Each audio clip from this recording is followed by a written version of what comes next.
ಕೇಂದ್ರ ಬಜೆಟ್ 2026 ಜಾಗತಿಕ ಮಟ್ಟದಲ್ಲಿ ಸಾಕಷ್ಟು ಅಲ್ಲೋಲ ಕಲ್ಲೋಲ ನಡೀತಾ ಇದ್ರು ದೇಶ ತನ್ನ GDP ಗ್ರೋತ್ನಲ್ಲಿ ಇವತ್ತಿಗೂ 7% ಮೇಂಟೈನ್ ಮಾಡ್ತಾ ಇರುವಂತಹ ಸಂದರ್ಭದಲ್ಲಿ ಬಂದ ಒಂದು ವಿಶೇಷವಾದ ಬಜೆಟ್ ಅಂತ ಹೇಳಬಹುದು.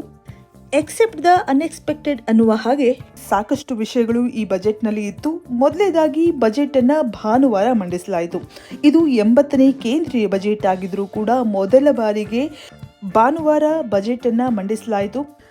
ದೇಶದ ಹಣಕಾಸು ಸಚಿವೆಯಾಗಿ ಶ್ರೀಮತಿ ನಿರ್ಮಲಾ ಸೀತಾರಾಮನ್ ಅವರು ನಿರಂತರ 9ನೇ ಬಾರಿ ಬಜೆಟ್ ಮಂಡನೆ ಮಾಡಿದ್ದಾರೆ.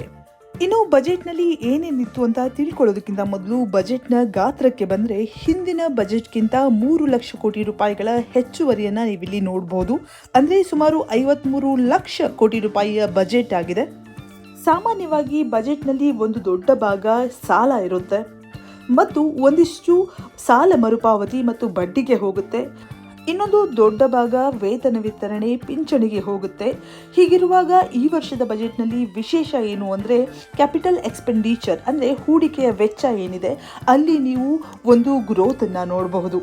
ಕಳೆದ ವರ್ಷ ಕ್ಯಾಪಿಟಲ್ ಎಕ್ಸ್ಪೆಂಡಿಚರ್ ಇದ್ದಿದ್ದು 11.2 ಲಕ್ಷ ಕೋಟಿ ರೂಪಾಯಿಗಳಿತ್ತು.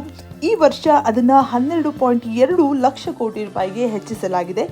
ಹೀಗಾಗಿ ಸಾಲ ಅಂತ ಪಡೆದರೂ ಕೂಡ ಅವುಗಳ ಸದ್ಬಳಕೆ ಆಗ್ತಿದೆ, ಅಭಿವೃದ್ಧಿ ಕಾರ್ಯಗಳಿಗೆ ಅದರ ಬಳಕೆ ಆಗ್ತಿದೆ ಅನ್ನೋದು ಸಂತೋಷದ ವಿಷಯ ಅಂತ ಹೇಳಬಹುದು. ಇನ್ನು ಈ ಬಾರಿಯ ಬಜೆಟ್ನಲ್ಲಿ ಹಲವಾರು ಕಾರಿಡಾರ್ ಯೋಜನೆಗಳನ್ನು ತರಲಾಗಿದೆ. Rare earth corridor Odisha, Andhra Pradesh, Tamil Nadu, Kerala ಭಾಗದಲ್ಲಿ ಈ ಯೋಜನೆಯನ್ನ ಜಾರಿಗೆ ತರುವುದಾಗಿ ಹಣಕಾಸು ಸಚಿವೆ ನಿರ್ಮಲಾ ಸೀತಾರಾಮನ್ ತಿಳಿಸಿದ್ದಾರೆ. ಇನ್ನು textile sector, chip manufacturing, mobile ಮತ್ತು ಎಲೆಕ್ಟ್ರಾನಿಕ್ ಉಪಕರಣಗಳ ಉತ್ಪಾದನೆಗೆ ಹೆಚ್ಚುವರಿ 40,000 ಕೋಟಿ ರೂಪಾಯಿಗಳನ್ನು ನಿಗದಿಪಡಿಸಲಾಗಿದೆ. ಬಯೋಫಾರ್ಮಾ ಶಕ್ತಿ ಯೋಜನೆಗೆ 10,000 ಕೋಟಿಯನ್ನು ಇಡಲಾಗಿದೆ. ಜೊತೆಯಲ್ಲಿ 7 ಹೈಸ್ಪೀಡ್ ರೈಲ್ವೆ ಕಾರಿಡಾರ್ಗಳನ್ನು ಘೋಷಣೆ ಮಾಡಲಾಗಿದೆ. ಮುಂಬೈ ಪುಣೆ, ಪುಣೆ ಹೈದರಾಬಾದ್, ಹೈದರಾಬಾದ್ ಬೆಂಗಳೂರು, ಹೈದರಾಬಾದ್ ಚೆನ್ನೈ, ಹೈದರಾಬಾದ್ ವಾರಣಾಸಿ, ವಾರಣಾಸಿ ಸಿಲಿಗುಡಿ ಈ 7 ಹೈಸ್ಪೀಡ್ ರೈಲ್ವೆ ಕಾರಿಡಾರ್ಗಳ ಘೋಷಣೆಯನ್ನು ಈ ಬಜೆಟ್ನಲ್ಲಿ ಮಾಡಲಾಗಿದೆ.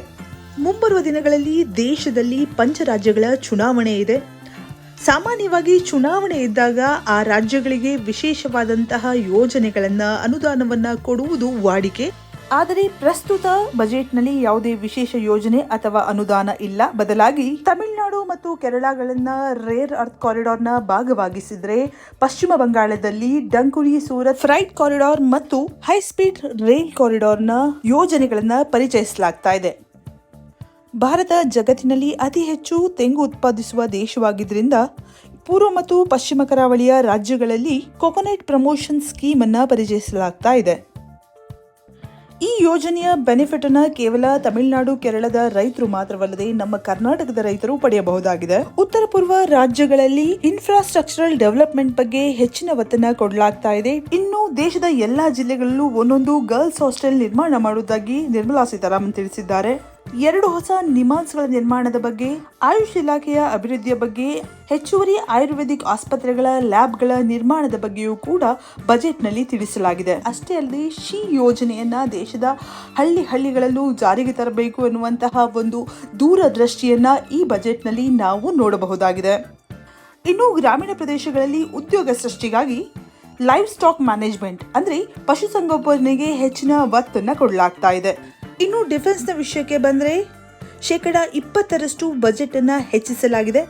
ಈ ಹಣವನ್ನು ಸೇನೆಯ ಆಧುನೀಕರಣಕ್ಕೆ ಬಳಸಲಾಗುತ್ತೆ ಅಂತ ಹೇಳಲಾಗ್ತಾ ಇದೆ. ಒಟ್ಟಿನಲ್ಲಿ ಹೇಳೋದಾದ್ರೆ ಇದೊಂದು ಶಿಸ್ತಿನ ಬಜೆಟ್ ಆಗಿತ್ತು ಅಂತ ಹೇಳಬಹುದು. ಮೂಲ ಸೌಕರ್ಯಗಳ ಅಭಿವೃದ್ಧಿಗೆ ಒತ್ತು, ಅಷ್ಟೇ ಅಲ್ಲದೆ ಮ್ಯಾನುಫ್ಯಾಕ್ಚರಿಂಗ್ ರೆಸಿಡೆನ್ಸ್ನ ನೋಡಬಹುದು. ಹಾಗಾಗಿ ಇದೊಂದು ಅಳೆದು ತೂಗಿದ ಬಜೆಟ್ ಅಂತ ಹೇಳಬಹುದು.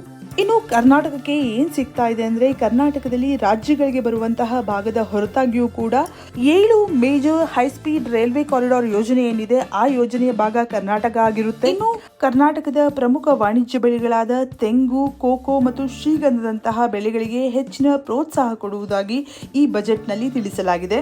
ಇನ್ನು ಆದಾಯ ತೆರಿಗೆ ಅಂದ್ರೆ ಇನ್ಕಮ್ ಟ್ಯಾಕ್ಸ್ ನಲ್ಲಿ ಯಾವುದೇ ಬದಲಾವಣೆ ಇರೋದಿಲ್ಲ. ಭಾನುವಾರ ಬಜೆಟ್ ಇದ್ದ ಕಾರಣ ಇವತ್ತು ಶೇರ್ ಮಾರ್ಕೆಟ್ ತನ್ನ ಕೆಲಸವನ್ನ ಮಾಡ್ತಾ ಇತ್ತು. ಯಾವಾಗ ಬಜೆಟ್ ಸ್ಟಾರ್ಟ್ ಆಯಿತು ನಿಫ್ಟಿ 650 ಪಾಯಿಂಟ್ಗಳ ಇಳಿಮುಖವನ್ನು ಕಂಡ್ರೆ ಸೆನ್ಸೆಕ್ಸ್ ಸುಮಾರು 1500ರಿಂದ 2000 ಪಾಯಿಂಟ್ಗಳ ಕುಸಿತವನ್ನ ಕಂಡಿದೆ. ಇನ್ನು ಟ್ಯಾಕ್ಸ್ನ ವಿಷಯಕ್ಕೆ ಬಂದರೆ ಎಸ್ ಟಿ ಟಿಯನ್ನು ಇಲ್ಲಿ ಮೆನ್ಷನ್ ಮಾಡಲೇಬೇಕು. ಎಸ್ ಟಿ ಟಿ ಅಂದರೆ ಸೆಕ್ಯೂರಿಟಿ ಟ್ರಾನ್ಸಾಕ್ಷನ್ ಟ್ಯಾಕ್ಸ್, ಅಂದರೆ ಷೇರು ಮಾರುಕಟ್ಟೆಯಲ್ಲಿ ಪ್ರತಿಯೊಂದು ಟ್ರಾನ್ಸಾಕ್ಷನ್ನ ಮೇಲೆ ಬೀಳುವಂತಹ ಟ್ಯಾಕ್ಸ್ ಅಂತ ಹೇಳಬಹುದು. ಇನ್ನು ಲಾಂಗ್ ಟರ್ಮ್ ಇನ್ವೆಸ್ಟರ್ಸ್ ಅಥವಾ ಟ್ರೇಡಿಂಗ್ ಮಾಡುವವರಿಗೆ ಕಂಪೇರ್ ಮಾಡಿದ್ರೆ ಫ್ಯೂಚರ್ ಮತ್ತು ಆಪ್ಷನ್ಸಲ್ಲಿ ಟ್ರೇಡ್ ಮಾಡುವವರ ಮೇಲೆ ಇದರ ಪರಿಣಾಮ ಹೆಚ್ಚು ಕಾಣಿಸ್ತೆ ಅನ್ನೋ ಕಾರಣಕ್ಕೆ ಇವತ್ತು ಮಾರ್ಕೆಟ್ನಲ್ಲಿ ಭಾರಿ ಕುಸಿತವನ್ನು ನಾವು ನೋಡಿದ್ದೇವೆ. ಸೊ ಇದಾಗಿತ್ತು ಕೇಂದ್ರ ಬಜೆಟ್ 2026ರ ಸಂಕ್ಷಿಪ್ತ ವಿವರಣೆ.